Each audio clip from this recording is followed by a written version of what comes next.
دو لوگوں نے کاروبار کیا مل کے، ایک بوڑھا شخص تھا اور ایک نوجوان تھا۔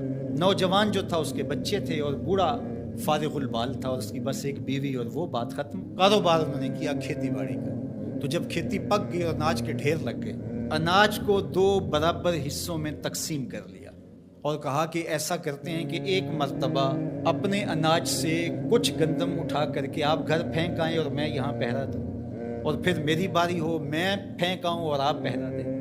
جب بوڑھا شخص گٹھڑی اٹھائے اپنے حصے کی گندم سے کچھ حصہ اٹھا کے گھر چھوڑنے گیا تو جوان نے سوچا میں تو جوان ہوں، میرا غلہ سال سے پہلے ختم بھی ہو جائے گا تو مزدوری کر کے بچوں کا پیٹ پال لوں گا، لیکن بوڑھا کیا کرے گا؟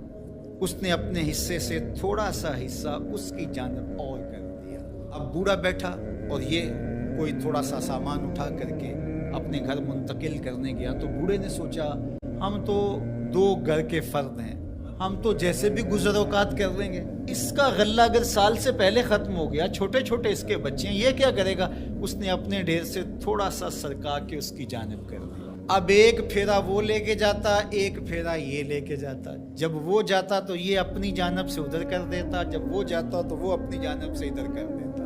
دونوں کے گھر بھر گئے لیکن غلے کے ڈھیر بھی ختم نہیں ہوئے۔ پھر سوچنے لگے یہ ہو کیا رہا ہے، تو پھر راز کھلا کہ ہم یہ کرنے جا رہے ہیں، تو جب احسان کرو گے تو وہ بھی احسان کرے گا، تم اس سے بڑے سخی تو نہیں ہو۔